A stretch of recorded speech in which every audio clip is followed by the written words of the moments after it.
Welcome to the weekly podcast here on Ellen Allen Substack. I am your friendly host, Ellen Allen, and this is the podcast where we talk about all things vocal technique related, vocal pedagogy related, and music industry related. And today we're continuing a theme that we began last week. Having to do with the approaches to some of the vocal issues that singers face in their journey as they develop as vocalists. So last week we discussed intonation or singing in tune and how we might approach or think about intonation differently. Today, we are having a conversation about vocal tension. So what tension is, what it is not, and how can we approach it as singers in a way that is going to be helpful for our instruments? Because there are a lot of prevailing mentalities around vocal tension in the classical singing world. And there's kind of this prevailing mindset that all tension is bad, and that we don't want any tension in our instrument whatsoever. And the ways that we are told to resolve that, often in my experience, don't go a whole long way towards actually resolving the tension. So we're going to talk about what sort of the conventional wisdom around this topic is, and get into my own personal philosophies about it and my own very extensive personal experience with this topic, and ways that we can think about our vocal instrument that invite appropriate amounts of work from the body and not just write all tension off as a bad thing. Welcome if you are tuning in live. If you are listening to the replay, I thank you for listening and for watching here. So we're going to get into it. So a lot of singers get into like this complete tizzy about vocal tension, right? When they feel something they don't like happening in their jaw or in their tongue or in their throat, or it could be elsewhere in their body, like their neck or their shoulders or their hips or their feet even.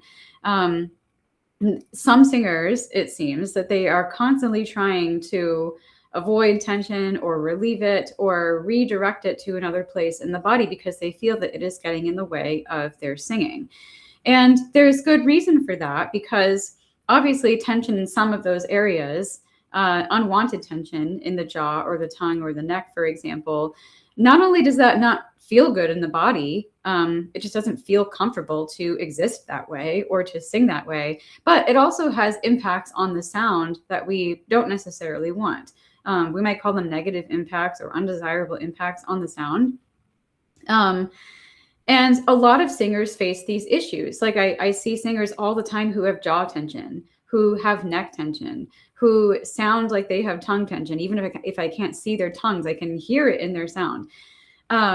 And in my experience, as a voice student, for many years coming up through conservatory training and beyond, I found that many voice teachers and coaches are actually not well equipped to help students resolve unwanted tension. And that might sound like a really controversial statement, but it was certainly true in my experience. I think that now, in the year of our Lord 2026, a lot more vocal pedagogues and vocal educators are aware of sort of the whole body process of singing in a way that teachers of previous generations perhaps were not, and how tension and biotensegrity and biomechanics and these concepts work in relation to the singing body. So I think that there are more voice teachers now who are better equipped with more tools to help students talk about these issues and reframe and resolve these issues. But that was certainly not my experience. And I know it's not the experience of many other singers of my generation who came up through conservatory training with the message that all tension is bad. You need to do something about your jaw tension, your neck tension, your tongue tension, whatever it is. And the solutions that teachers and coaches would often propose would be just, stretch that area of the body, spend some time doing that before you sing, for example, or massage the area in question, lots of jaw massage, lots of laryngeal massage, that kind of thing. Or the technical advice that they would give was often just to support more, find more support. So, support from where, with what, like, what are we talking about here? But this was like often the extent of the instruction that we would get in lessons about how to solve vocal tension. And these things didn't really work because, and if they did work, we wouldn't have so many singers who have such chronic tension, right? Tight or wobbly jaws, tongues that are retracting inside the mouth, like, pressing down on the larynx inside the throat. We wouldn't have things like, forward head posture, so prominent among singers, or locked rib cages, or, tight hips. Any of the other things that I see in singers, across the board. If stretching and massaging and just supporting more with your breath actually work to resolve those things would be resolved, and they are not. So when we think about resolving unwanted tension in their voice, I think that we need to think about the whole body. We need to think more systemically and more holistically about that. And to find ways that are going to resolve it, that are actually going to be helpful for the instrument. So, before we venture too much further into this discussion, I just want to, offer somewhat of a disclaimer here that, I know that issues like MTD, for example, muscle tension dysphonia, or hypermobility and things like that can contribute to these issues. And those are issues that should be diagnosed by medical professionals. If you believe yourself to have muscle tension dysphonia or hypermobility, or any sort of related disorder to those things, then please seek medical attention, because those things often require interventions beyond just the scope of what a voice teacher or a coach can offer to resolve. So when I talk about vocal tension here, I am not necessarily talking about those things. Of course, people with those conditions can also experience things like jaw tension and neck tension and shoulder and tongue and all of the things, right? I am mostly addressing singers who are experiencing garden variety tension, not related to a disorder, that nonetheless has felt ongoing to them. It has felt chronic to them in the sense that it has always been there in their singing to some degree, and they have just been dealing with it for years and not they have not known how to resolve it. So I am not speaking to tension coming from diagnosable conditions. I am talking more about just the garden variety things that nearly every singer faces at some point in their vocal technique journey. So we're going to get into it a little bit more. I'm going to share a bit about my own journey with this and my own philosophies that have come out of that. So, I was one of those singers, as I mentioned, who was taught when I was in college, studying voice formally for the first time, that all tension was simply bad, and we didn't want any tension in the instrument whatsoever. And I remember actually attending a master class in college once, where a guest teaching artist was coming into the school, and she was working with, a few of the upperclassmen students. I think I was like maybe a freshman or a sophomore at the time. And the master technician was working with a student singer who every time she would sing, her eyebrows would go up and her forehead would do this.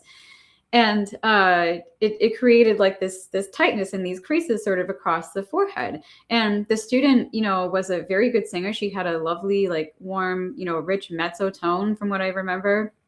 But the teacher, singled out this visible tension that she could see, this forehead tension, as something that should immediately be resolved. Let's talk about your tension. So when the teacher rather asked the student, why she was doing that, why was she raising her eyebrows and increasing her forehead like that when she sang, the student began to respond, and she said, I think that there's some tension. And the teaching artist immediately, jumped in, and she was like, oh, I hate that word tension. I hate that word so much. And, I don't remember what happened from there, if any actual solutions were like proposed for this particular singer or anything helpful came of it for her. But, it drove home this message for all of us watching the masterclass, was that tension was bad. It needs to be eliminated. And if you don't eliminate your tension and you still do things like visibly wiggle your jaw or tighten your forehead, that meant your technique was not very good, and you were not considered a good singer. And, my own vocal training was full of similar messages like that. Like you need to do something about your jaw tension. I see the back of your neck tightening when you inhale every time you breathe. What are you going to do about that? I see you like rolling your shoulders a lot, between exercises or between, between sections of the piece. Like it seems like you might have some shoulder tension. So I, speaking a bit to my own journey here now and my own personal experience with this. So it was true that at some point down the line, I had developed a lot of tension, like a lot. It was everywhere. Not all at the same time, but I experienced tension in the jaw, in the tongue, in the neck, the shoulders, the upper back, the hips, the rib cage, like pretty much anywhere that you could experience tension as a singer, I was experiencing it to some degree at various points in the journey. So it wasn't ever in all of those places at once, of course, but it was kind of like playing whack-a-mole. I thought I would resolve tension in one area only to have more tension manifest somewhere else. And my teachers, they just didn't seem to know what to do about it. I was just told, just don't involve your jaw so much, or just support more with your breath. And those instructions are vague and a bit nonsensical, especially the jaw one, which we're going to get into more of that later. But they did nothing to help. And I would stretch and I would massage the areas that were tight, and that provided only like very limited relief, right? Very temporary relief. And so eventually, I got to the point where I had so much tension all throughout my instrument that I would finish a practice session and just be tight everywhere. Like I would just be physically uncomfortable after singing. Not to mention vocally tired. Like my voice would be very tired. My throat would feel tight. I would be sore in like random places in my body, like my back or my hips or my feet, random places. And, even though I was only singing for, 45 to 60 minutes at a time. And after a long time of this happening and, my teachers not giving me anything useful to resolve it, I decided to take matters into my own hands. And this was back in like 2019 or so. And I started diving much more deeply into body work and biomechanics and mindfulness and things like that. Learning more about sort of like the natural ways to align the body and honoring the body's natural tendencies and natural construction when you sing, as opposed to working from this approach where you have this fixed posture, this fixed position for the body when you sing that you must keep all of the time and never change, because that is what good posture or good technique is. So I learned gradually over time to be more attentive to what I was feeling when I was singing, rather than just going by whether something, sounded good. Because that was the thing. My teachers were telling me that I sounded good. They noticed the tension. They saw the tight jaw and the tight neck and all of this, but they thought the sound was pretty good and that the tension maybe wasn't getting in the way so much. But that was not what I was feeling as a singer.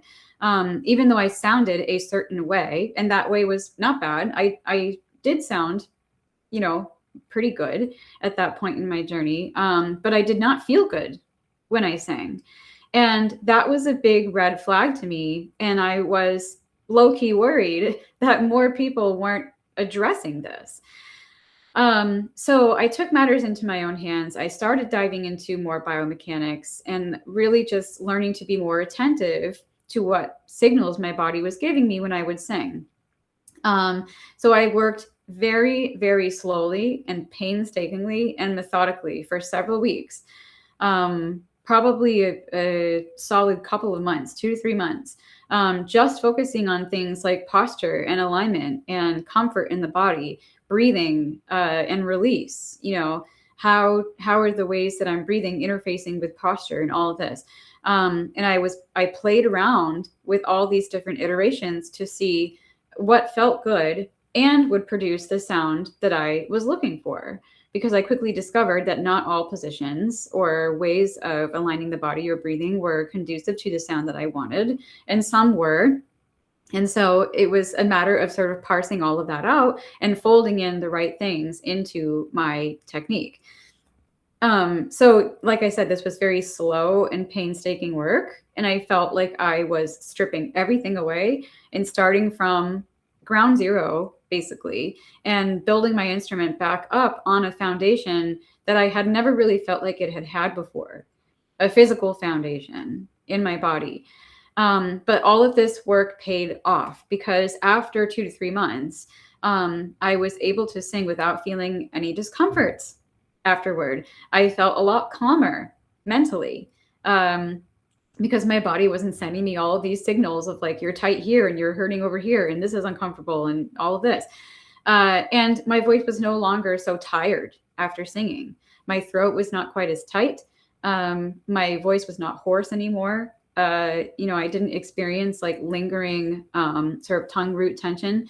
And, when I did feel tension creeping into my body somewhere, I now had some tools to navigate it and some options to explore to help resolve it. Instead of just doubling down on the technique or whatever thing that your teacher told you to do that wasn't working.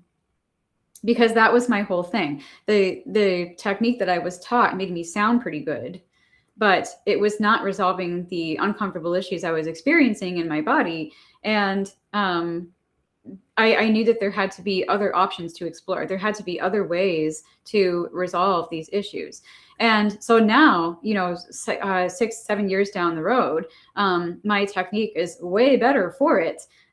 Because, my views on what it takes to achieve a good classical sound have, radically changed and been reshaped over the intervening years. And it's because I was forced to confront these issues in my own instrument by myself. And it forced me to sort of reevaluate some long held views and narratives and biases that I had about classical vocal technique and classical vocal training. And it forced me to sort of question some things and ask, is this conventional wisdom really true? Is it really helpful? So that was sort of my journey. So, today as a singer, of course, I still experience some degree of vocal tension. And I think that's just part of being a singer with a body, a dynamic, ever-changing body. That's everybody, right? I am also a person who likes to stay active and move and exercise. And, sometimes those movements can cause certain areas of the body to get tight. As you build up muscle in a certain area, it's going to feel uncomfortable for a while. So sometimes you are just going to have tension when you sing. And there might not be any way around it in the moment. And I think that that is a thing that many singers, I think, would do well to reframe for themselves, is that, vocal tension is a reality of life. It is a reality of being a singer. And because we lead lives in which we do other things than just sing and do other things with our body than just sing, we have all kinds of patterns and ways of moving and living in our bodies that may interfere with singing. And that is not a good or a bad thing. It just is. It is just a fact of being human. So I think that when we talk about vocal tension, when we have like sort of the everyday, again, temporary garden variety tension, we don't need to have this fear around it. I think that we can learn to honor our bodies and find ways to sing around it if it's a thing that is not within our control to resolve. That is, if it's the result of another way that we have used our body, or the result of another pattern that has shown up in our body. So I think that many singers would do well to reframe this, that they don't have to like always be on the lookout for tension. It can be something that can be worked with if you have the right tools. So because I think that sometimes we're so focused on eliminating tension from a certain area of the body that we begin to deprioritize other important aspects of our singing. And that hyper-focus fix-it mode, getting, kind of like locked into one single idea or one single thing, that actually creates more tension in many cases, or more compensatory patterns in the process, because again, you're not listening to your body's other signals. You're only kind of fixating on that one thing. So the key is to look at this with a more holistic view of your instrument and allow your instrument to tell you what it needs in each moment. Because the reality is that, if you are a working singer, a pro singer, or you aspire to be one of those things, it is your job as the singer in a professional context to produce results no matter how you are feeling, right? Within reason, of course. Like, sometimes like in the case of illness or something, like you can't produce good results and like you shouldn't try because it's not good for your voice to do that. But if you like, you show up to your gig or your rehearsal and your shoulders or your back are sore from, helping your friend move his couch over the weekend, or your neck is stiff because you slept on it the wrong way, or, your whole body is aching from, shoveling 24 inches of snow, like we had just, not too long ago here in New England. Those things are part of life, and your rehearsal and your gig schedule is not going to pause because you're experiencing these issues. And you need to find ways to help manage them, and sing around them, and work with them in the context of your life as a singer. You still have to show up and execute, even if you are not feeling your best. So this is why we need options. I mentioned options earlier when it comes to working with your vocal technique in your vocal instrument. It's why we need more than one approach to our singing. It's why we need a lot of tools in our vocal technique arsenal. And it's important to know your own body and how it responds to various activities that you might do, or any remedies that you might avail yourself of to help resolve the issues you experience.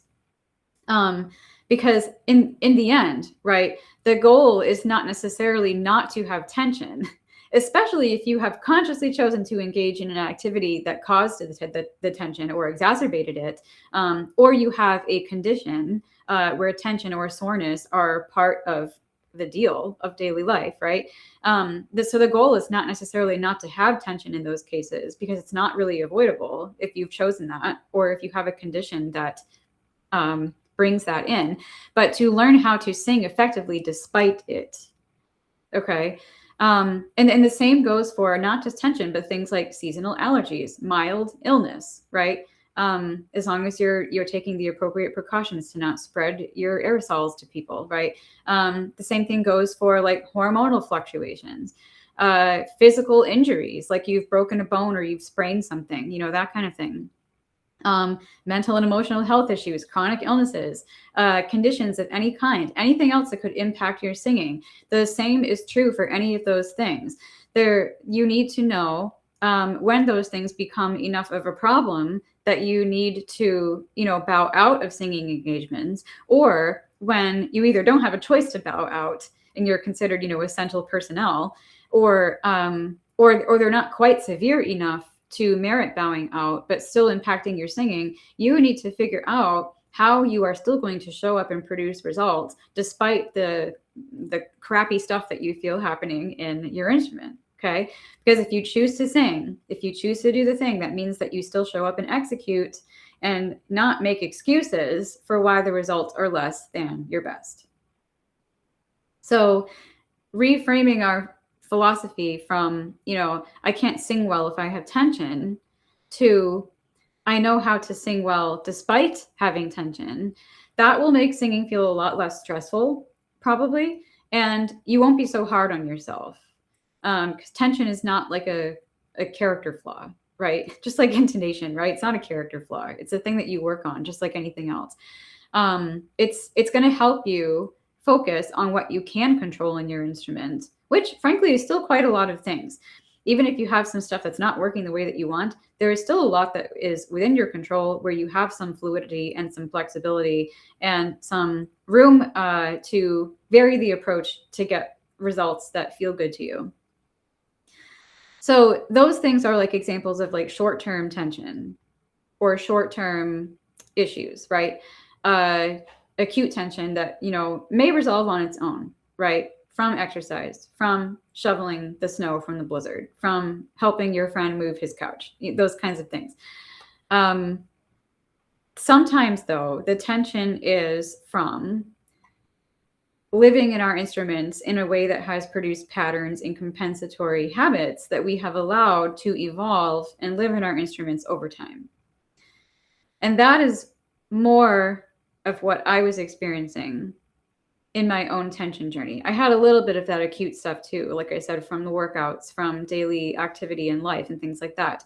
But when things like, a wobbling jaw or a locked rib cage or, a tight abdominal area, when those kinds of things persist, and they're examples of more chronic tension, again, not even related to a disability or a condition like hypermobility or MTD or anything like that. These are just patterns that have emerged in the body that have become chronic and habitual for whatever reason. These are the things that we should be actively seeking to resolve. So when you have the acute tension, like we talked about earlier, that's the stuff that you can sort of work around and learn to work with as a singer. But when you have this stuff that becomes an issue again and again and again in your singing, and it's not resolving on its own, and the things that you're doing like stretching or massaging or simply just supporting more with your breath are not resolving them, that is a sign that you need to start taking some steps to actively resolve what's going on. So this was my experience mostly. I had these patterns in my instruments that I needed to work out. Okay. So, again, before we go any further with this, if you have these kinds of issues in your instrument, right, I want to make something clear. It does not mean that you are a bad singer. It just means that you have some patterns that need redirecting. Okay. We often are tempted as singers to assign a moral value to things in our singing that we don't like, or that we don't want, or that we've been told shouldn't be there. And, we get really self-judgmental and we start to kind of berate ourselves about why we feel like, we're failing to fix them. But, you are not a failure because you have jaw tension. You are not a bad singer because you have forward head posture, right? You are not doomed if you sing with a tight throat every now and then. You are not a bad singer if you experience any of these things. So what we want to do is identify the patterns in the body that are causing the manifestation of what we perceive the tension, where we perceive the tension. And that is the sort of like root cause, more systemic, holistic way of approaching this that I think more singers need who are experiencing these issues in kind of a chronic fashion. Because, your voice teacher is not wrong to point out that you might have tension somewhere, and you are not wrong to want to do something about it. But, getting into self-judgment and hyperfixating on the thing is not the answer. That is not going to fix it. And if all your teacher is doing in your lessons is, pointing out that you have it, telling you to stretch or massage or support more, and if they are just using that as the sort of scapegoat for all of the technical faults, and not giving you strategies to resolve it at the same time, it probably means that they don't know how to approach this issue, and that you need to find someone who does. And that might not be another teacher. It might be a bodywork specialist. It might be like, a functional movement practitioner or someone like that. It doesn't mean that you should ditch your teacher and stop studying with them and find somebody else. But it does mean that you need to seek out assistance from somewhere or someone, probably a specialist who can help you to resolve these issues, because this is really necessary. Because as you advance technically as a singer, and this is what I found in my own experience, you can't continue to layer techniques on top of chronic compensatory tension patterns and expect the patterns to go away. The patterns are going to be there no matter what technique you use. Sometimes technique can help to mitigate the tension issues. But if they are due to underlying patterns in the body, and they are present pretty much all of the time, technique is not going to fix it. Technique may, in fact, actually hide the real issue, which is sort of what was going on with me. I had a pretty good sound. My teachers were telling me that I sounded pretty good, but I had these patterns that did not feel comfortable. And we just kept working technique, and layering it on and not addressing the things that were actually causing the tension in the jaw or the tension in the shoulders or whatever it was. So you need to find someone or find some resources that are going to help you investigate the reason for the pattern, why it is there in the first place, and ways to redirect it that will be more helpful and efficient for your singing. And a lot of singers find themselves asking, like, why do I even have this? Like, what's going on? Like, why am I so tight? Why do I have these patterns? Why do I have these tensions and compensations? And here's where I want to get into more of a philosophical thing personally about what I think tension is. My take, it's very simple. My take is that tension is actually really a form of support. It's not good support. It's not helpful support. It's not efficient support for your instrument, but it is support nonetheless. So I know a lot of singers and voice teachers, they don't like the term support. They take issue with it for a number of reasons. And I understand what some of those reasons are. But I want you, if you are a person who does not like the term support, I want you to hang with me here anyway, because we're going to talk about this a little bit more. So let's think about it in this way. Singing, any kind of singing, in any style, requires work from the body, from the whole body. It requires the organization and the mobilization of many different muscles and muscle groups. It is not just what happens in the throat and what happens in the breathing mechanism. It is a whole body phenomenon because the entire body is connected. So any combination of muscles could be recruited by your body to achieve the net level of work required to sing. And this is what support is. It is the muscles or the groups of muscles that are engaged during the work of singing, as well as the way in which they are engaged, the manner in which they are engaged. So some of those muscle combination, the muscle recruitment combinations are helpful. And they might produce a very efficient, easeful kind of sound. And some of those combinations are unhelpful and they create inefficiencies in the sound or physical sensations that we don't like. So chronic tension, like in the jaw or the shoulders or wherever it is, it simply means that you are in the habit of recruiting a muscle or muscle group to support your singing that is creating inefficiencies and discomfort in the sound. And this is good news, actually, because patterns like this can be changed. So we think of the phrase, singing from the throat, right? And we know this as singers and as voice teachers that singing from the throat is generally considered to be an undesirable thing because it typically means that certain muscles in the throat are doing more work than they should in the process of singing, and they create tension in that area, and that causes hoarseness, or it causes a very pressed or constricted kind of sound, or any number of other unwanted outcomes. So in other words, you are using the muscles of your throat to support your sound. And the reason that you're experiencing adverse effects from doing that is because those muscles are not well equipped for doing that kind of work. They are not well equipped to support the sound in that way, as well as other muscles of the body are.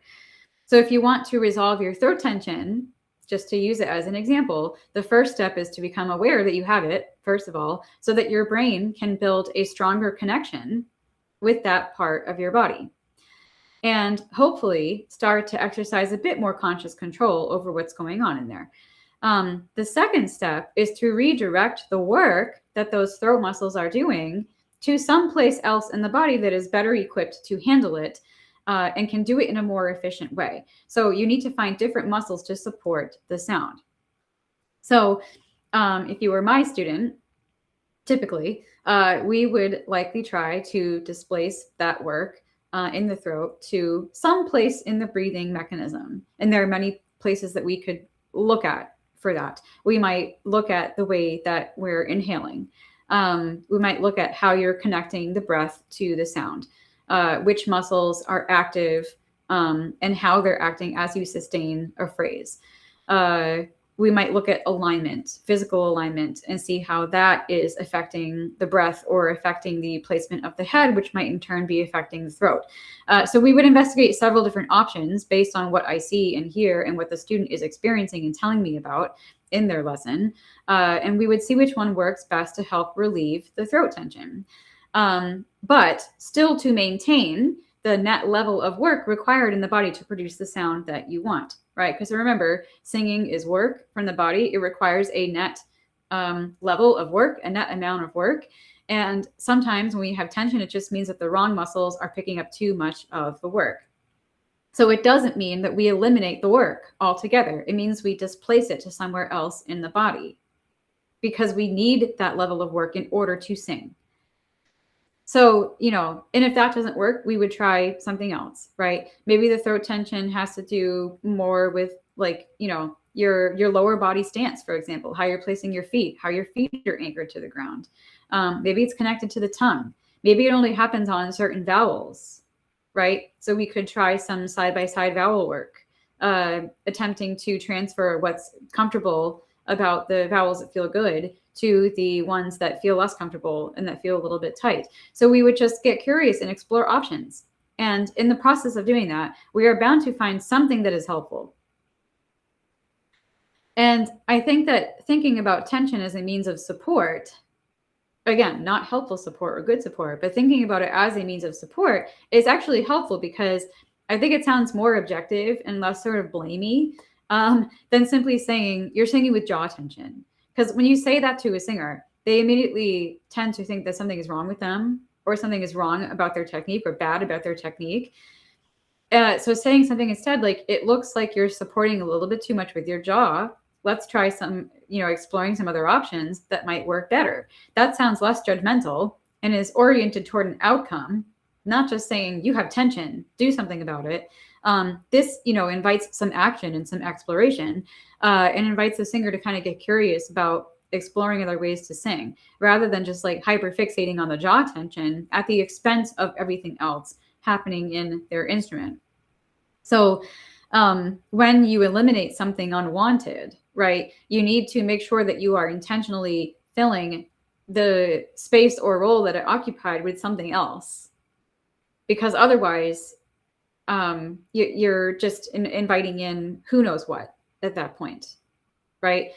Like think about when you clean out like a room in your house or a closet which has a bunch of junk in it, and you get rid of the junk and you sweep it out and like all the dust is gone, and the space looks really neat and orderly, but then you don't do anything with the space for months, right? You don't repurpose it. You don't put anything else in there. What does it do? It starts collecting dust and cobwebs and like dead bugs and like dust bunnies, gross, other gross things, because you didn't set aside that space and actively use it for anything else. You like new junk just starts piling there without you knowing about it, without you sort of realizing it. It becomes like a chaotic catch-all space, right? And that's kind of, this is a really loose analogy for how things work in the body. When you eliminate jaw tension or neck tension or whatever it is, you can't just eliminate it because it creates a vacuum. It creates a vacuum, remember, of work, the net work required from the body to sing. And vacuums are going to be filled with something eventually, whether we are controlling what fills that vacuum or not. And if we are not thinking about what we are actively doing to fill the vacuum or to replace the kind of support or tension that was there, our body is going to pick up that tab automatically and do things without us asking it to. And I don't mean that in a good way. I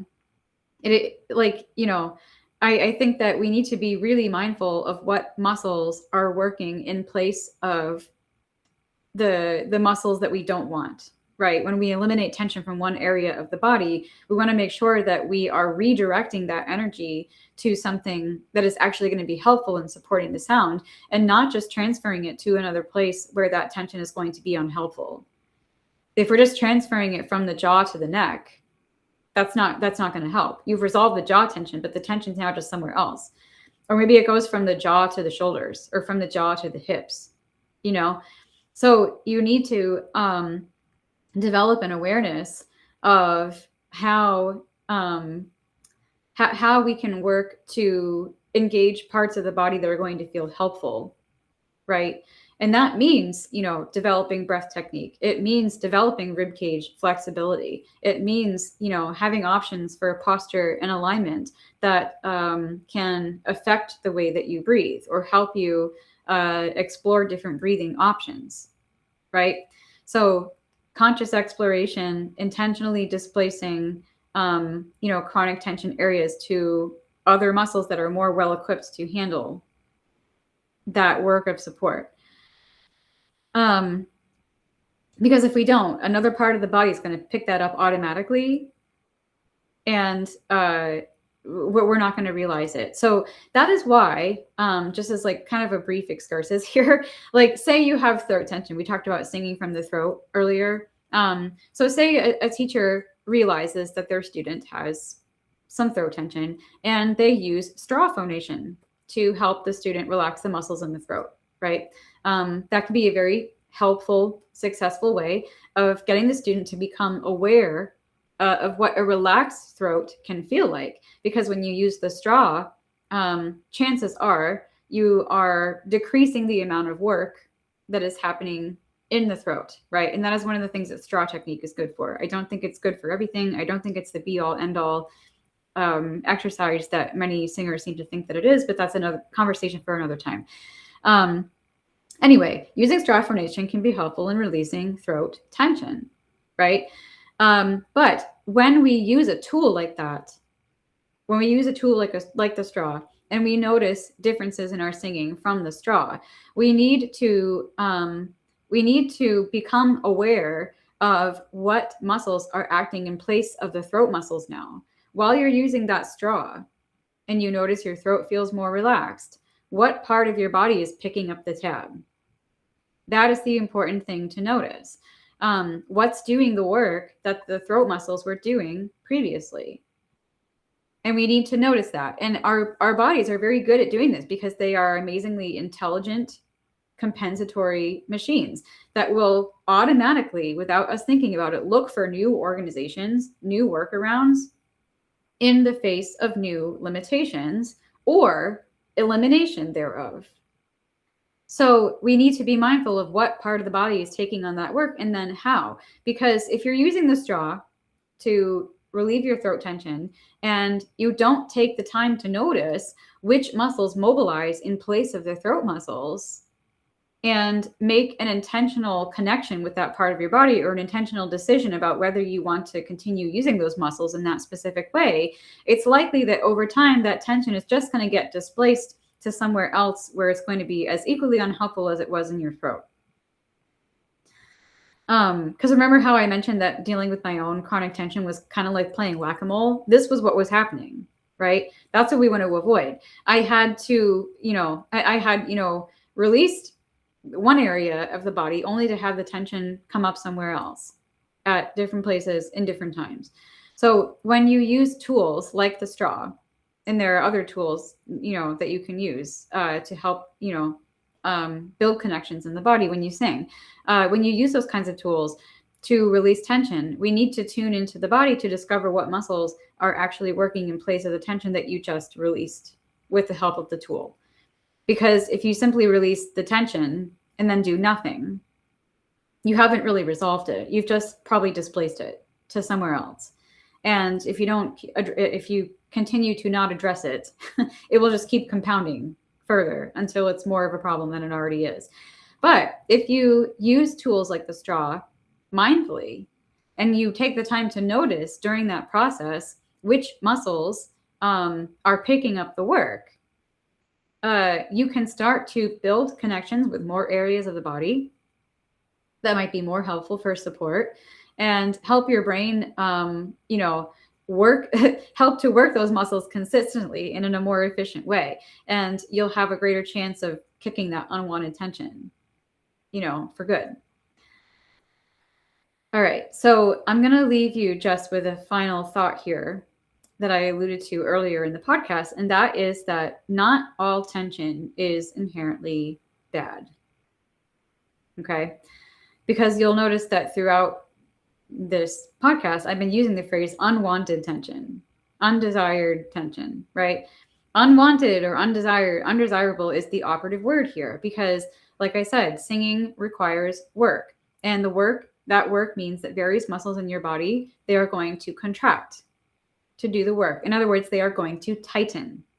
They are going to tense. You will always have tension in your body when you sing. And this is not a bad thing. In fact, it is necessary because we need, for example, an appropriate amount of tension in our breath support muscles in order to support the sound properly, right? We should make sure it's the kind of tension that's going to produce the results we want in the right amounts at the right time.